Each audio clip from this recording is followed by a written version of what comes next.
का हमारा टॉपिक रहेगा decline of Indus valley civilisation, यानी इंडस वैली सिविलाइजेशन का डिक्लाइन कैसे हुआ है। तो सबसे पहले क्या आता है, इंडस वैली का डिक्लाइन जो है एक डिस्प्यूटेड टॉपिक है, यानी इस पे विवाद है, अलग अलग विद्वानों ने अलग अलग राय दी है।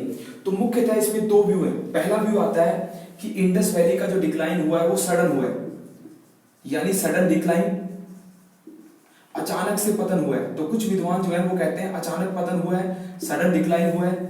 तो इस डिक्लाइन में क्या कहते हैं, जैसे कि फ्लड आया है। कुछ विद्वान कहते हैं कि बाढ़ द्वारा सिंधु सभ्यता का अचानक से पतन हो गया।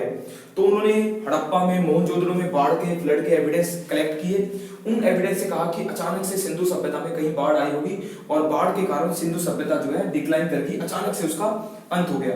इसके बाद आता है रिवर के रास्ते बदल गए, यानी रिवर फ्लो जो था, फ्लो बदला है, यानी नदी के रास्ते बदले हैं। कुछ विद्वान कहते हैं कि नदियों ने अपने रास्ते बदले थे, उसके कारण जो है सिंधु सभ्यता का पतन हुआ है। इसके बाद आता है ड्राउट। कुछ विद्वान कहते हैं कि सूखा पड़ गया होगा, यानी सिंधु सभ्यता के क्षेत्र में, बड़े क्षेत्र में सूखे के कारण जो है सडन डिक्लाइन हुआ है, सूखा भी एक कारण माना जाता है। इसके अलावा कुछ विद्वान कहते हैं आक्रमण, यानी अटैक हुआ होगा, यानी बाहरी आक्रमण, कि सिंधु सभ्यता पर बाहर की प्रजातियों ने आक्रमण किया होगा। तो बाहरी आक्रमण में एक आता है कि आर्य लोगों ने सिंधु सभ्यता का पतन किया, ये भी विवाद का मुद्दा है। कुछ विद्वान जो है वो कहते हैं कि आर्य लोगों ने सिंधु सभ्यता को आक्रमण के द्वारा उसका पतन किया है, उसको नष्ट किया है। परंतु आजकल नए साक्ष्यों के आधार पर अगर देखा जाए तो बाहरी आक्रमण का जो एविडेंस है ये भी पूरी तरीके से सही नहीं होता। इसके बाद एक और विचार आता है, उसमें कह देते हैं कि इकोलॉजिकल, यानी इकोलॉजिकल जो बैलेंस था वो भी खराब हो गया होगा, यानी उनका जो मौसमी तंत्र था वो खराब हो गया होगा, उसके कारण जो है सिंधु सभ्यता का पतन हुआ है। तो सडन डिक्लाइन में बहुत से कारण दिए जाते हैं। सडन में बाढ़, फ्लड, रिवर आदि के रास्ते बताए जाते हैं, सूखा, नदी का रास्ता, नदी का सूख जाना, जैसे कहा जाता है कि घग्गर नदी या सरस्वती नदी सूख गई होगी, तो उसके कारण भी सिंधु सभ्यता का पतन हुआ है।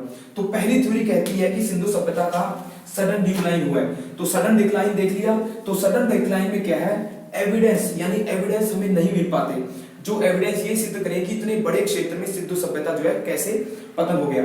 इसके अलावा ये एविडेंस जो है कहीं कहीं मिलते हैं, एक दो जगह मिलते हैं। तो पूरी सभ्यता को ये एविडेंस जो है सेटिस्फाई नहीं कर पाते, उनके बारे में पूरे रूप से तथ्य नहीं प्रकट कर पाते। इसके अलावा जो नई थ्योरी है वो आती है ग्रेजुअल डिक्लाइन, यानी इसका धीरे धीरे पतन हुआ है, यानी सिंधु सभ्यता जो है धीरे धीरे पतन हुआ है इसका। तो ये आधुनिक सिद्धांत है। इस सिद्धांत पे आजकल विद्वान जो है ये सर्च करते हैं कि सिंधु सभ्यता जो है धीरे धीरे कैसे डिक्लाइन कर गई। तो उसमें कहा जाता है कि सिंधु सभ्यता का पतन अचानक से नहीं हुआ, धीरे धीरे हुआ है, और उसके कुछ तत्वों का पतन हुआ है, यानी अर्बन जो फैक्टर थे, शहरी तत्व थे, उनका पतन हुआ है, ट्रेडिंग फैक्टर थे, उनका पतन हुआ है, एग्रीकल्चर फैक्टर थे, उनका पतन हुआ है। तो ग्रेजुअल डिक्लाइन में धीरे धीरे पतनों को देखा जाता है।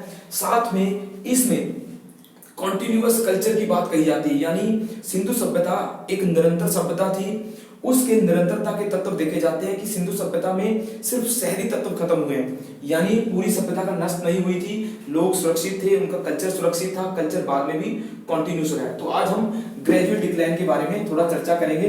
तो ग्रेजुअल डिक्लाइन के बारे में जो पहला आता है कि सिंधु सभ्यता जो है एक संतुलन पर निर्भर थी, यानी कोई भी कल्चर जो होता है वो बैलेंस पे होता है, कोई ना कोई बैलेंस उसका होता ही है।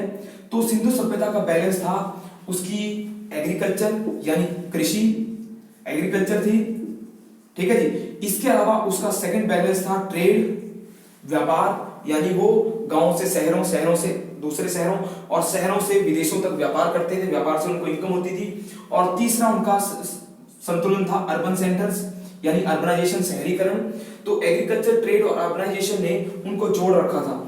तो ये जब बैलेंस खराब हुआ होगा, यानी संतुलन उनका खराब हुआ होगा, उससे उनके फैक्टर जो है कमजोर हुए होंगे। तो माना जाता है कि संतुलन को खराब करने वाले तत्व कौन कौन से थे।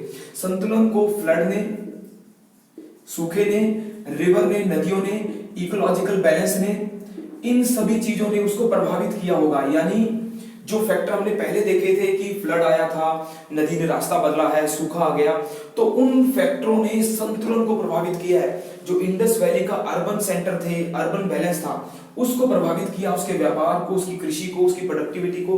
तो उसके प्रभाव के कारण, संतुलन पे प्रभाव के कारण जो है उनका शहरी तत्व यानी अर्बनाइजेशन फेल हुआ है, और उस फेल होने को कहते हैं हम ग्रेजुअल डिक्लाइन।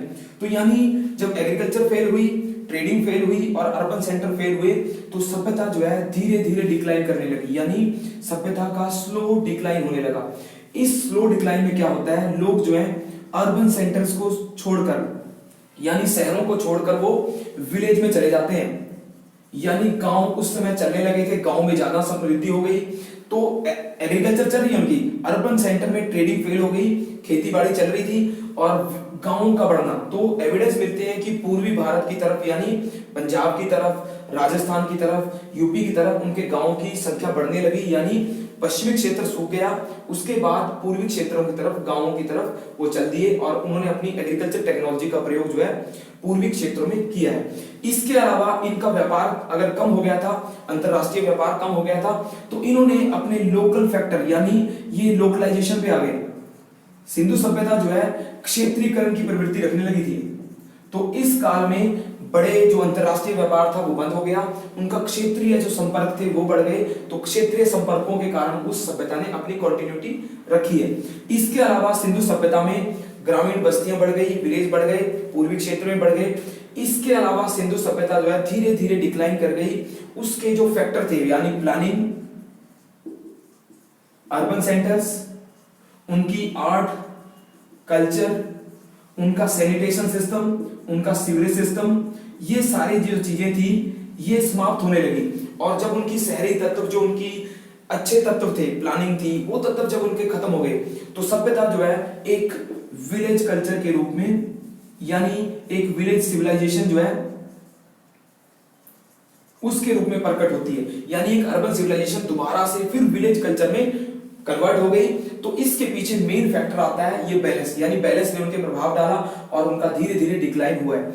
अब डिक्लाइन कैसा है, ये डिक्लाइन जो है सिर्फ अर्बन डिक्लाइन है, यानी सभ्यता जो है शहरी रूप से फेल हुई है, यानी उनके शहरों का पतन हो गया था, जबकि उनका कल्चर जो है, यानी उनकी संस्कृति फेल नहीं हुई। संस्कृति में आता है कि उनका कल्चर जो है वो कॉन्टिन्यूअस था, यानी निरंतर था, यानी उनका कॉन्टिन्यूअस कल्चर था, उनकी कॉन्टिन्यूटी बनी रही है।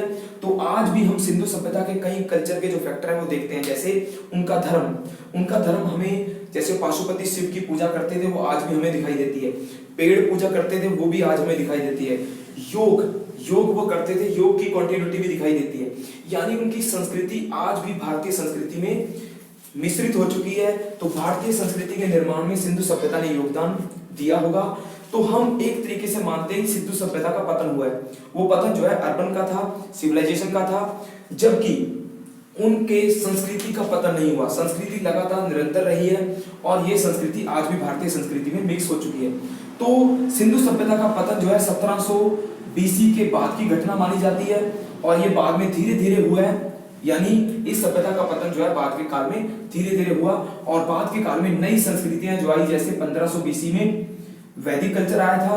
तो वैदिक कल्चर जो है वो इस सभ्यता को पूरी तरीके से पहचान नहीं पाया, क्योंकि उसे ग्रामीण तत्वों से उनका मेल हुआ है, ग्रामीण तत्वों के साथ उनका टकराव हुआ होगा, जबकि सिंधु सभ्यता के साथ उनका कोई संपर्क नहीं था। ठीक है जी, आज के लिए इतना ही है। इसमें था डिक्लाइन ऑफ इंडस वैली।